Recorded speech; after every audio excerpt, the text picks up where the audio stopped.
আসসালামু আলাইকুম। বিসমিল্লাহির রহমানির রহিম। মুমিন লোকের মৃত্যু। মুমিন লোকেদের মৃত্যু কিভাবে হয় সেটাই আজকে আপনাদের সঙ্গে বলবো। কোনো মুমিন বান্দার মৃত্যুর সময় হলে মালাকুল মউত প্রথমে তার মুখের ভিতর দিয়ে আত্মা বের করতে উদ্যত হয়। তখন মুখ তাকে বাধা দেয়। এখান দিয়ে তুমি এর আত্মা বার করতে পারবে না। এই মুখ দিয়ে সে আল্লাহর পবিত্র নাম জিকির করেছে, আল্লাহর কালাম পাঠ করেছে। মালাকুল মউত তখন হাতের ভিতর দিয়ে তার জান কবজ করার উদ্যত হলে হাত তখন বাধা দেয় যে এখান দিয়ে তুমি জান কবজ করতে পারবে না। কেননা এই হাতের দ্বারা সে কাফের মুশরিকদের বিরুদ্ধে অস্ত্র ধারণ করেছে এবং দান খয়রাত করেছে, এতিমদের মাথায় হাত বুলিয়েছে ও আল্লাহর কালাম লিখেছে। মালাকুল মউত তখন পায়ের দিক দিয়ে তার জান কবজ করতে উদ্যত হলে পা বাধা দেবে। এখান দিয়ে সে আসতে পারবে না। কেননা এই পায়ের দ্বারাই সে আলেমদের সভায়, মাদ্রাসায় ও মসজিদে গমন করেছে। মালাকুল মউত তখন কানের ভিতর দিয়ে তার জান কবজ করতে উদ্যত হলে কান তাকে বাধা দিয়ে বলে যে এখান দিয়ে এর জান কবজ করতে পারবে না। কেননা এই কানের দ্বারা কুরআন, হাদিস, ওয়াজ, নসিহাত শ্রবণ করেছে। তখন মালাকুল মউত চক্ষু দিয়ে তার জান কবজ করতে উদ্যত হলে চক্ষু তাকে বাধা প্রদান করবে। তুমি এখান দিয়ে তার জান কবজ করতে পারবে না। এই চক্ষুর দ্বারা সে আল্লাহর কালাম ও রসুলের হাদিস পাঠ করেছে, আল্লাহর প্রিয় বান্দাদের প্রতি দৃষ্টিপাত করেছে।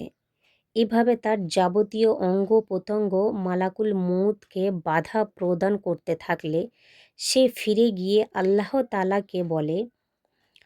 তাআলাকে এই কথাগুলো জানালে আল্লাহ তাআলা বলেন যে, হে মালাকুল মউত, তোমার হাতের তালুতে আমার নাম লিখে আমার বান্দাকে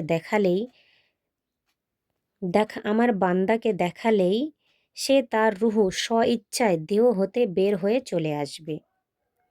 সুবহানাল্লাহ। মালাকুল মউত তখন ডান হাতের তালুতে বিসমিল্লাহির রহমানির রহিম লিখে মুমিনকে দেখায়, রূহকে দেখায়। দেখালে আল্লাহর নামের মুহাব্বতের আনন্দ সহিত দেহ হতে বের হয়ে আসে। সেই জন্য মুমিন লোকের মৃত্যুকালে কোনো কষ্ট হয় না। হাদিস শরীফে উহার বর্ণিত আছে যে কোনো মুমিন লোকের মৃত্যুর সময় চলে আসলে তখন আসমান হতে একজন রহমতের ফেরেশতা বেহেশতীয় কাফন ও সুগন্ধি নিয়ে এসে সেই মৃত্যু লোকের শরীরের দিকে দাঁড়ায়। তৎক্ষণাৎ মালাকুল মউত রূহকে কবজ করে নেওয়ার পরে তারপর মালাকুল মউত রূহকে সম্মানের সহিত বলে, হে নফস মুতমাইন্না, এসো আপন প্রতিপালকের রহমতের দিকে ও মাগফিরাতের দিকে ধাবিত হও। তখন তার রূহ স্ব-ইচ্ছায় দেহ হতে বের হয়ে আসে। সুতরাং মুমিন লোকের মৃত্যুকালে কোনরূপ কষ্ট হয় না। মালাকুল মউত মুমিন লোকের রূহকে নিয়ে আসমানের নিকটবর্তী হলে একাধিক ক্রমে 7 আসমানের দরজা খুলে যায়। মালাকুল মউত তাকে নিয়ে ইল্লিউন নামক স্থানে উপস্থিত হলে ইল্লিউনের বাসিন্দাদের নামের তালিকায় তার নাম লেখা হয়। তৎপর আল্লাহ তাআলা আদেশ করেন যে একে পুনরায় দুনিয়াতে নিয়ে যাও। মালাকুল মউত তাকে আবার দুনিয়াতে নিয়ে আসবে। তারপর দেহ প্রবেশ করিয়ে দেয়।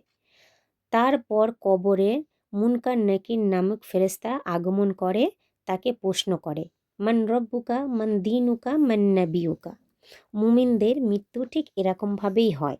যারা মুমিন ব্যক্তি তারা সঠিক উত্তরটা দিয়ে দেবে, মান রব্বুকা, তোমার রবকে আল্লাহ, মান দীনুকা, তোমার দিনকে ইসলাম, মান নবিউকা, তোমার নবীকে হজরত মুহাম্মদ মুস্তফা সাল্লাল্লাহু আলাইহি ওয়াসাল্লাম। মুমিন ব্যক্তিরা ঠিক এরকমভাবেই মৃত্যুবরণ করবে। আমার এই ভিডিওটা যদি আপনাদের কোথাও একটু ভালো লেগে থাকে বা হৃদয়ে একটু যদি জায়গা যদি করে থাকে এই ভিডিওটা দেখে, তাহলে আরও মানুষের কাছে শেয়ার করে দেবেন। আর কমেন্টে অবশ্যই আপনাদের মতামত জানাবেন। আর যদি এর মধ্যে কোনো ভুল ত্রুটি হয়ে থাকে ক্ষমার দৃষ্টিতে দেখে নেবেন। আর পরবর্তী কি ভিডিও দেখতে চান সেটাও কমেন্টে জানাবেন।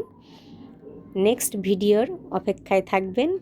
আর ভিডিও দিলে আপনারা অতি অবশ্যই দেখবেন। আমিও নেকি কামাবো, আপনারাও নেকি কামাবেন। ভিডিওটি বেশি বেশি শেয়ার করবেন। আল্লাহ হাফেজ।